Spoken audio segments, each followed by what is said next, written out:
For all of you that don't know me or haven't met you, my name is Brad Yonker.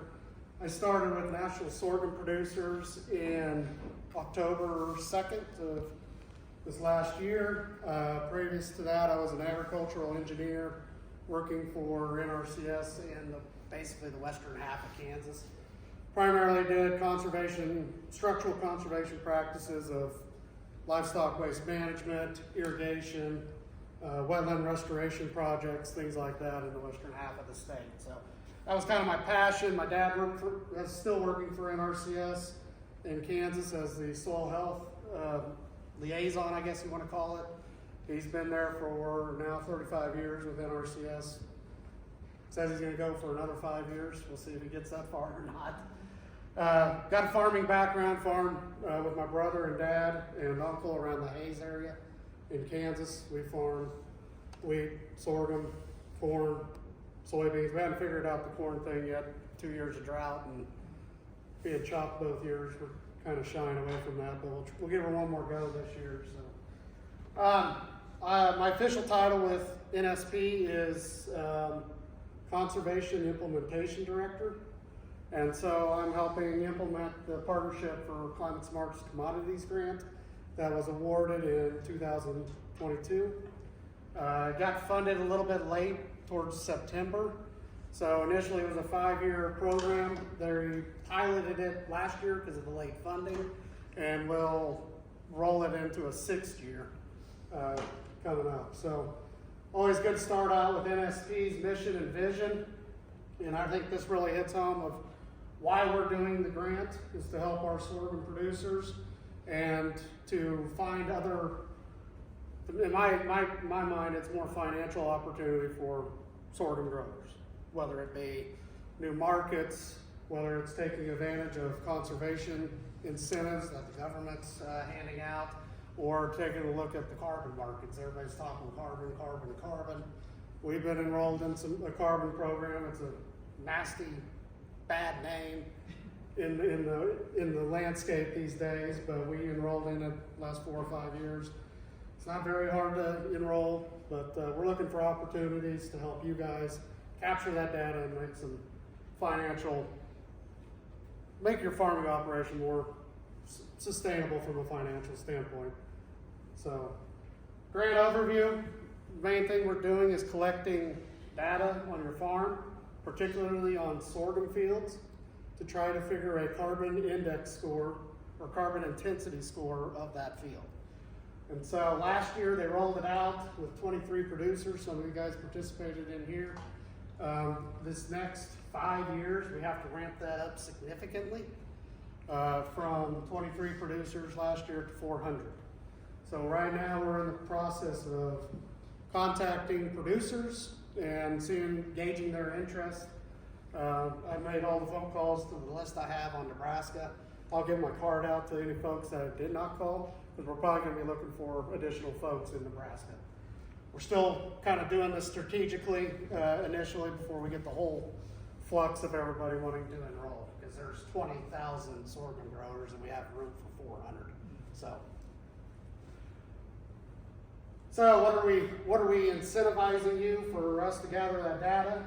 Well, the carbon models are greatly affected by how you're growing that sorghum, what you're doing as far as conservation, what your crop rotation is. The biggest thing is your nutrient management, how you're applying those nutrients and how much you're applying, because that's probably the biggest thing. As Dr. Bean said, that nitrous oxide being emitted from the soil, that is probably the biggest component of those carbon models, and we're trying to, we're incentivizing folks that are using efficient technology, whether it's applying at planting, using urease inhibitors or any other nitrification inhibitors. We're going to reward or incentivize you to do that through the grant. So, and then this really doesn't apply to a lot of folks, but we're also looking at that irrigation standpoint. Sorghum, 91% of it is dry land, so there's only a small percentage, but we're also taking a look at irrigation water management as well, because that goes into that overall carbon intensity score of the amount of energy you're using to pump the water and everything else. So I know, Tracy, you got some 60 acres this next year you're gonna irrigate? Yeah, I mean, it's a big reason why I'm able to, a little less risk to try. Yeah. Yeah. Well, and we found out last year, bad weather year overall in the sorghum belt, carbon intensity models not very good when you put on 80 pounds of N and you grow 2 or 10 or 15 bushels an acre. So hopefully he's right. On the weather models, we have more precipitation this year. So what data are we collecting? It's really pretty simple. We're collecting the tillage practices you use on each field, the last 3 years of cropping history, the amount of fertilizer that you're planning on applying to your, well, the actual amount you're applying to your sorghum crop. We're also going to maybe ask for the previous year's approximate fertilizer application, any irrigation information if it's applicable, and then the big thing is that end of season yields. That greatly affects those models. And so all this money is going to get dumped into a carbon model. There's several versions out there, and they all say a little bit different things, but the bottom line is we're looking at getting a carbon intensity score off of that field. So here's the climate smart area. It encompasses all of Oklahoma and Kansas, and then parts of the 4 other states, Texas, New Mexico, Colorado, and Nebraska. You took a picture, you get it? All right. So what is the key objectives out of this grant? We can let you read in there, but we're trying to reduce the carbon intensity score, or what's perceived in the industry of sorghum. We're trying to collect data across the entire sorghum belt, so we have a good focus on where is sorghum a win and where potentially we're losing a little bit of a battle from the carbon intensity score in other parts. We kind of have an idea of where that may be, but with this data we'll know exactly where it's at. And then we're also going to go out there and tell the story of sorghum being carbon friendly, resource conserving crop, and try to let other industry folk know that. Big thing coming up is the 45Z renewable fuels tax credit that the Treasury is going to be given to the ethanol plants, and that's where this data is going to be really important to show sorghum's story, not only for that tax credit but going forward. So kind of talked about it. Initially, the reason for the grant was to focus on California's renewable fuels standards. Those got expanded to Oregon and Washington. Canada has them, and the European Union has these high sustainable carbon intensity, resource conserving crop intensity scores for figuring that overall sustainability of the renewable fuels. So we're also taking a look at other things such as offsets and insets. This focus on consumer packaged goods. We feel that there's an angle, especially with pet food companies using sorghum, to be able to do some carbon offsets with their processes. So, and then also looking at the voluntary carbon credits. There's companies out there. We used Indigo. There's Truterra. There's all sorts of other folks that are paying on things that you change in your operation to develop those carbon credits. Anybody doing any of the carbon stuff? Too nervous? So. Yeah. Well, one reason. We found out looking into it, if you've been doing it for over 30 years. Yeah. I mean, if you've been no-tilling for 30 years, your carbon, our organic matter is about 6% for 40 years. They're not interested. Yeah. They want somebody that's got 1% organic matter with them to show results. Yeah. And that's the nice thing about the grant is we're not worried about that. We're worried about what you're continuing to do. So, and in Nebraska, especially with NRCS, I was notified yesterday, and I'll get into that a little bit later. There, as long as you still have a resource concern, they are allowing you to continue those management practices and be financially assisted with that. So, Crowder, you're gonna talk about the difference between carbon sequestration and sustainability, right? The shift from carbon sequestration in the soil to sustainability practices. I wasn't planning on it, Okay. but I'll let you talk about it when you talk. You're headed in the right direction. Yeah. So this slide is extremely busy. I didn't put this together, but as part of the Commodity Classic last year, Tim Vilsack, when they rolled out the Climate Smart Commodities Grant information, saying these programs are meant to be double dipped. So the grant will pay you. Also, there's all these other outside markets that will also pay you. And so this is my boss's, Matt Derler's, rendition of the slide, and it's pretty busy, but these are all those opportunities within carbon and sustainability that farmers can take advantage of. So, the Inflation Reduction Act is passed in 2022.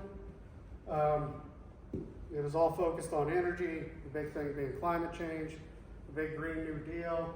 A lot of folks in this area don't like it, it's way too much money. Well, pump the brakes a little bit on that because I think it's probably the biggest opportunity for the agriculture industry ever as far as a conservation standpoint. And I'll get into that a little bit. But the big thing here is that 45Z renewable fuels tax credit that is going to incentivize the ethanol plants for feeding their ethanol plants with climate smart commodities. And so that's what we're hoping to achieve with the grant, collect that data, and then after that renewable fuels tax credit runs out, be able to still be in those markets after the government help. So what does 45Z mean? Or what are kind of the guidelines of it? A baseline carbon intensity score for ethanol plants is going to be set at 50 right now. And for every carbon intensity score below 50, they're going to get 2 cents a gallon. That equates to 6 cents per bushel on average. It factors 2.85. So if you can have a ethanol plant that's kicking out 37.5 CI score, that is 12.5. I'm doing pretty hard math here. Times that by 3, that is 37 cents back to the producer potentially through sending their sorghum, their corn, off to that ethanol plant. Did I do the math right? I was an engineer by trade. So, Yeah, it's easier. it's easier with whole numbers. CI score Yeah. of a grain. Yeah. So why is this important? Well, it kind of goes back to that N2O emissions and whether or not you're on the west side of that blue line in a more arid climate. We have less leaching of those nitrogen products. And so there's a potential in these carbon miles, a potential to a 5 to 7 point advantage being west of that line. So,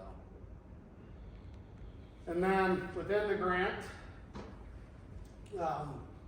we think we can gain 5 to 7 points of how sorghum's typically planted, usually in a no-till situation. Also, there's a chance for double crop acres for the indirect indirect land use change. So you're growing wheat, it's main deal for the wheat crop. You double crop sorghum in there, you have limited inputs. There's a potential for gaining another 7 points in carbon intensity there as well. So, if we can gain 20 points at the farm gate, it's worth 40 cents a gallon to the ethanol plant, times that by 3, potentially up to $1.20 a bushel at the farm gate. So everybody's going to take a little bit of a piece of their pie, but those are kind of the numbers that are being tossed around. So here's kind of an idea of the baseline in an ethanol plant. Ones we're really focused about are the one at the beginning and then that indirect land use change at the end that we can take advantage of on some double crop acres. So that one has for corn. Here's kind of carbon footprint for sorghum in itself, and that big one being the nitrous oxide emissions. So if we can take advantage of in those carbon models, kind of the techniques, or within 30 days of planting, reduces those emissions. At planting, side dressing, being able to put fertilizer on with the pivot, those are things that all give you points. Variable rate, application of nutrients is another big thing. The 4 R's that they always talk about, those all go into those models and affect that carbon intensity score significantly. So what's happening now with the grant? They completed their first annual report back to USDA, and all producers that were piloted last year received their payment just shortly after the beginning of the year. We've identified some snags. We got some issues we need to work out on our end, but right now we're currently calling producers up to gauge their interest in participating in the program. So we'll likely start collecting data towards the end of March, beginning of April on which specific fields we're going to be looking at that you're going to grow sorghum on. But then from that standpoint, until the crop is harvested, we gather all that yield data, that'll all get dumped into these models. So it's going to be a pretty significant undertaking from us to get 400 producers, to keep them in line and make sure we get the information. But we're staffing up. I think we got 7 or 8 folks now, and probably going to get another couple hired before we really ramp up this summer. So, like I kind of mentioned, we're looking at some other options beyond the 45Z renewable fuels tax credit. Trying to develop a data collection system to where we can collect that data and work for you guys to find those markets. And that's kind of a big thing that we're focused on right now, is how do we take this data and get you more money in your pocketbook. And so talk a little bit more about that here in just a bit of what we're trying to do as far as a subsidiary business with NSP. And then we're waiting on the rules from the Treasury on how they're going to implement the tax credit. So if you want to find out more information, the bottom website, sorghumgrowers.com/climate-smart. How many have I gotten in contact with here? Okay, I'll talk to you other folks at lunch. It's a question for you, Brett. Yeah. Where I did it last year anyway, the pilot program, they had to go through all the fields, so I'm obviously rotational, I'm gonna do some new fields. We'll have to dig up all that information for the new fields also as well for Yeah. next year. Yeah, we're trying to get field specific, because a lot of that's gonna be determined on how far it is to the ethanol plant, what your transportation costs are gonna be. It all goes into that model. The model I looked at it's nuts.